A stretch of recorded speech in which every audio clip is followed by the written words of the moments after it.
आज आपण बुद्धिमत्ता या विषयातील अक्षरमाला या घटकावर आपण थोडीशी चर्चा करूयात. थोडासा भाग आपण समजून घेतलेला आहे. आणखी आपण व्हिडिओच्या माध्यमातून सर्वांना समजेल या पद्धतीनं काही प्रश्नांची उकल आपण इथे करून घेऊया. तर अक्षरमालेमध्ये नेहमी प्रश्नपत्रिकेमध्ये आपल्याला दिलेला असतो एक घटक, तो म्हणजे ए पासून वाय पर्यंतच्या अक्षरांची रचना, आणि ती असते 5-5च्या गटामध्ये. A B C D E पहिला गट, F G H I J दुसरा, K L M N O तिसरा गट, P Q R S T चौथा आणि U V W X Y हा पाचवा. तर प्रश्नपत्रिकेमध्ये सुद्धा तुम्ही एक कृती करून ठेवायची. जेव्हा प्रश्नपत्रिकेमध्ये तुम्हाला हा प्रश्न असतो आणि असतोच, तर त्यावेळेस पहिल्यांदा काम करायचं आपण प्रश्नपत्रिकेवर त्या दिलेल्या अक्षरांना अंक देऊन टाकायचे. कोणते अंक द्यायचे? मनात द्यायचे का आपण? क्रमगत अंक द्यायचे. जसं हे क्रमगत मांडणी केलेली आहे ए पासून वाय पर्यंत, तशी आपण एक पासून रचना करायची. 1 2 3 4 5 असं करत करत त्या वाय पर्यंत एकूण शेवटचा अंक कोणता होईल आपला? 25.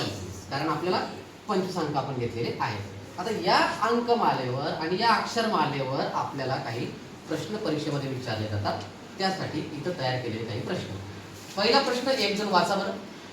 हा वाच, जोरात वाच. B into C plus H. B into C plus H म्हणजे B गुणिले C अधिक H. ओके.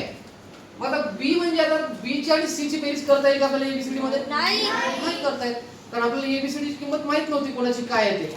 गणितामध्ये राहते समीकरणामध्ये याची किंमत काढा त्याची किंमत काढा, पण इथं तसं नाही.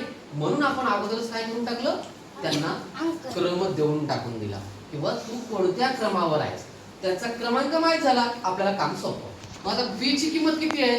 2.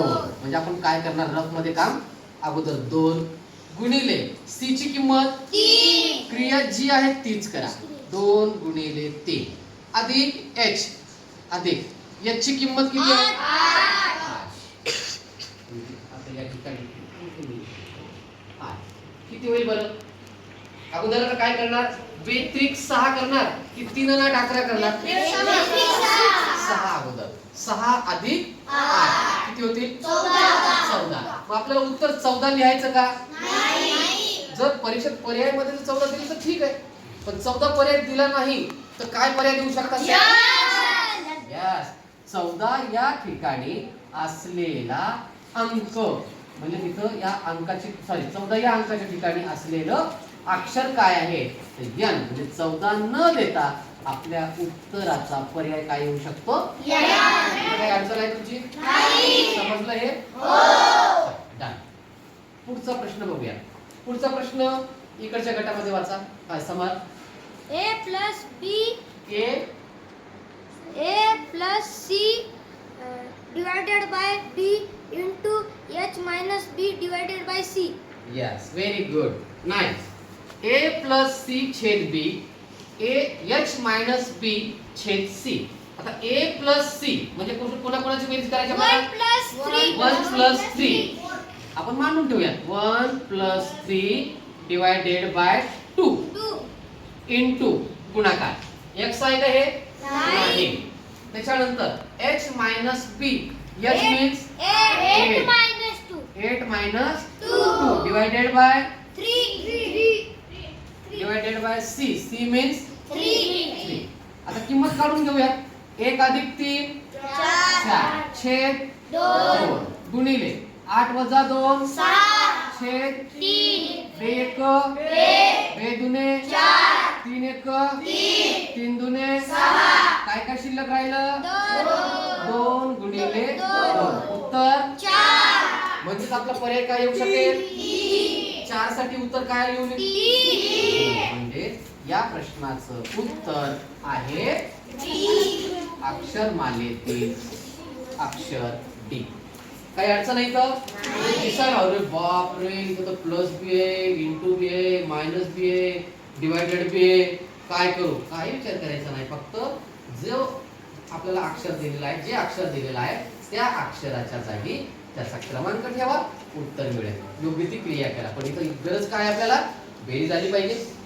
वजाबाकी आली पाहिजे, गुणाकार आला पाहिजे आणि भागाकार सुद्धा आला पाहिजे.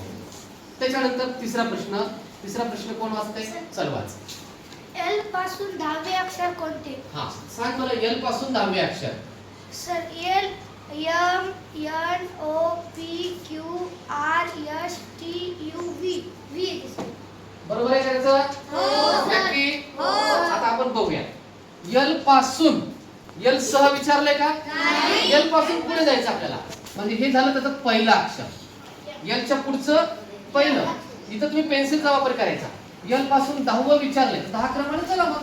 1 2 3 4 5 6 7 8 9 10. 10वंच विचारले आपल्याला म्हणून डब्ल्यू उत्तर येईल का? नाही. हे पुन्हा जर कुठे एखादा प्रश्न असेल एम ची किंमत किती तर एम ची किंमत 1 असं होईल का? नाही. नाही. का नाही होणार? सर त्याचा क्रमांक आधीच ठरलेला आहे. त्यांचा क्रमांक आपण अगोदर ठरवला आहे आणि एम चा क्रमांक 1 का दिला? या प्रश्नामुळे दिला. तर एल पासून आपल्याला पुढे जायचं होतं. माझ्या घरापासून पुढे जायचंय तसं इथे एल पासून मला पुढे जायचंय तर एल पासून 10वं तर आपल्याकडे उत्तराचा पर्याय मिळेल पी. मग ज्या पर्यायामध्ये दिलेला असेल आपल्याला जर पर्याय क्रमांक 1 असेल 2 असेल 3 असेल किंवा 4 असेल तो योग्य पर्याय निवडा. चौथा प्रश्न साईवाच. 15 11 25 13 5 14 या क्रमावरील अक्षरांपासून तयार होणारा शब्द. हा 15व्या अक्षरापासून 15 क्रमांकावर कोणतं अक्षर आहे? ओ. आपण आता काय करूया इथंच लिहूया. ओ. चला 11वा कोण आहे? ए. 25 वाय. 13 एम. 5वं आणि 14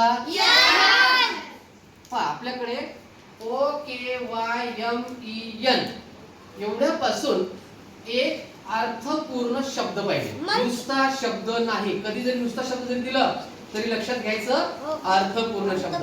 शब्द कशाला म्हणतो आपण? ज्याच्यापासून कुठला तरी अर्थबोध होतो. याच्यापासून अर्थपूर्ण शब्द कोणता तयार होईल? म्हणजे काय काय घ्यावं लागेल? यम आहे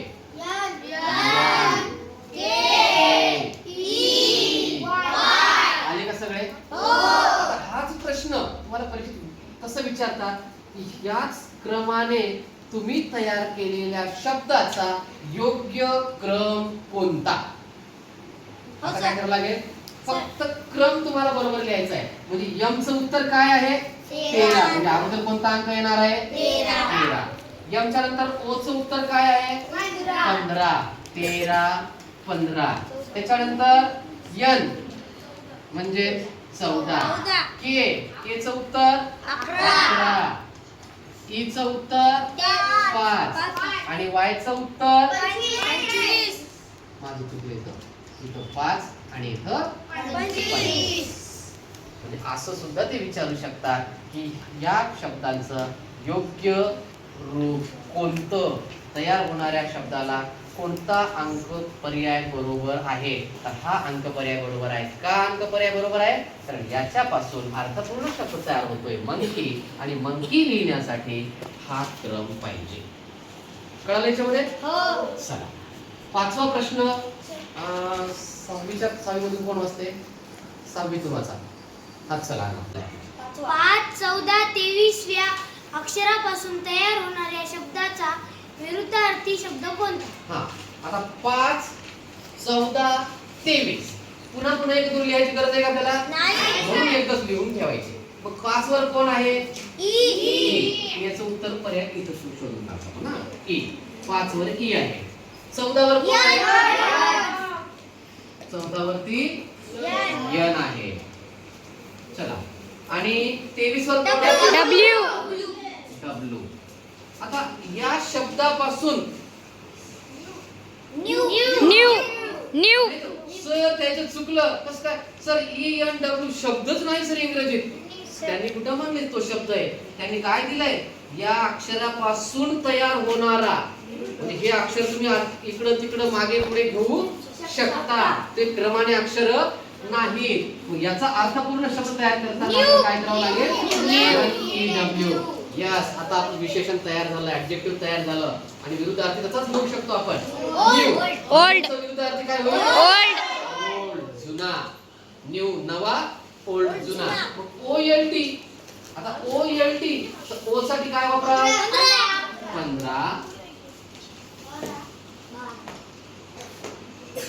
15. एल साठी 12 आणि डी साठी 4. बरं, पर्याय परीक्षेमध्ये 15, 12, 4 असं देतील का? नाही. कदाचित ते काय करतील? 12, 15, 4 असं देतील किंवा 4, 15, 12 असं पण देतील. 4, 12, 15 असं पण देतील. पण अक्षर मात्र तेच असते. ओके, म्हणजे आपल्याला एखाद्या वेळेस क्रम बदलून दिला तरी आपल्याला उत्तर शोधता आलं पाहिजे, त्यालाच म्हणतात बुद्धिमत्ता चाचणी. आणि शेवटचा प्रश्न आपण पाहूया. जी पासून, चला एक जण कोण वाचते? हा प्रश्न. जी पासून डब्ल्यू पर्यंत अक्षरमालेत मध्यभागी येणारा अक्षर कोणते? मध्यभागी येणारे अक्षर कोणते? कुणाला सांगता येईल बरं? जी पासून डब्ल्यू पर्यंत. हा शिवराज, काय करावं लागेल बरं?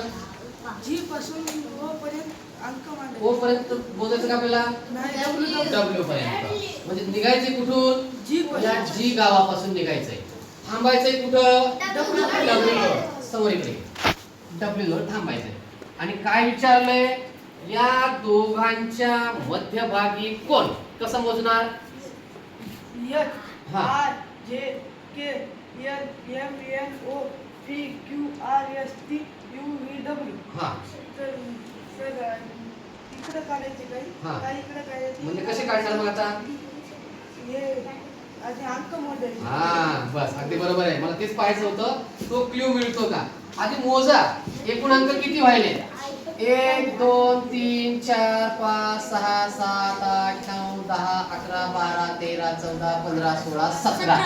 जर विषम संख्या झाली तर मध्यभाग काढता येतो, बरोबर आहे. जर समसंख्या असेल, समजा तुम्ही चौघ जण या पटकन इथं, लवकर या चौघ जण. तिकडे तोंड करून उभं टाका कॅमेऱ्याकडे. चौघ या. आता या चौघांच्या मध्यभागी कोण उभं टाकले?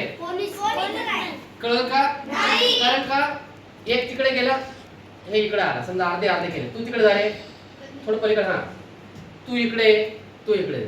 आता मध्यभागी कोण आहे? कोणीच नाही. पण जर म्हणलं मी सायकल मध्ये इकडं कुठतरी उभं टाक, कुठे उभं टाक. आता आपल्याकडे संख्या किती झाली? 5. 5 ही संख्या सम आहे का विषम आहे? मग आता जर मला अर्धे अर्धे करायचे असतील, पण मला अर्धे म्हणजे काय कळच ना, आपण खेळामध्ये करतो. अर्धे एक इकडं, एक इकडं, एक गडी इकडं, एक गडी तिकडं. तसं चला, एक गडी प्रथमेशला, तिकडचा एक गडी गणराजला. जा तिकडं. हा गडी प्रथमेशला, तिकडचा गडी गणराजला, आणि एकच राहिला, त्याला आपण उडीत कावळा म्हणतो. म्हणजे नाही आपल्या भाषेमध्ये. म्हणजे तो तिकडूनही खेळू शकतो, इकडूनही खेळू शकतो. आणि हा झाला आपला मध्यभाग. अगदी बरोबर. त्याच पद्धतीने बस आता. याच पद्धतीने आपण अंकाला करायचं. काही जण इकडे जा, काही जण तिकडे जा. मग आपण इकडे काय करू? बसला इकडे गेला तर इकडं व्ही ला टाकून देऊ. इकडं आय गेला, इकडं यू गेला. इकडं जे गेला, इकडं टी गेला. इकडं के गेला, इकडं एस गेला. इकडं एल गेला, इकडं आर गेला. इकडे एम गेला, इकडे क्यू गेला. इकडे एन गेला, इकडे पी गेला. आता मध्ये कोण आला? आहे सोपं काम? काय अवघड आहे? मध्यभाग काढण्यासाठी सगळ्यात सोपी पद्धत, इकडचा एक तिकडचा एक गडी कमी करा, आपोआप मध्यभाग सापडेल. म्हणून जी पासून डब्ल्यू पर्यंत अक्षरमालेत मध्यभागी येणारं अक्षर कोणतं? ते अक्षर आहे. ओके, समजलं? काही अडचण आहे? सोडवता येईल परीक्षेत प्रश्न छानपैकी? नाही करायची नाही. पहिली गोष्ट, गेल्या गेल्या परीक्षेमध्ये ABCD तुम्हाला लिहायची गरज आहे का? बरोबर अक्षर तुम्हाला इथे दिलेली आहे. तुम्ही फक्त गेल्या गेल्या पेन्सिलनं किंवा पेननं त्याच्या खाली 1 पासून 26 पर्यंत अंक टाका. आता मला सांगा, 26वा अंक बसेल काय? मग किती पर्यंत अंक टाकायचे? आणि प्रश्न नीट वाचा. विरुद्धार्थी विचारलाय, समानार्थी विचारलाय, बेरीज विचारली, गुणाकार विचारलाय, भागाकार विचारलाय. कारण याचा एकही गुण आपला कमी होता कामा नाही. आणि जेव्हा आपल्याकडे 4 पर्याय असतात, पर्याय 1 2 3 आणि 4 याच्यामध्ये दिलेलं असते स्पष्ट. उत्तर कळल्याच्या नंतर जर समजा एखाद्या प्रश्नाचा पर्याय क्रमांक 3 आहे तर तो पर्याय नीट व्यवस्थित पूर्णच्या पूर्ण गोल करा. असा पांढरा ठेवायचा नाही, रेषेच्या बाहेर जाऊ द्यायचं नाही. हे पूर्णच्या पूर्ण, नाहीतर अर्धा पांढरा अर्धा गोल अर्धा बाहेर निघाला असं काही न करता पूर्णच्या पूर्ण त्याला गोल करा. एवढीच काळजी घ्या आणि परीक्षेमध्ये यश मिळवा.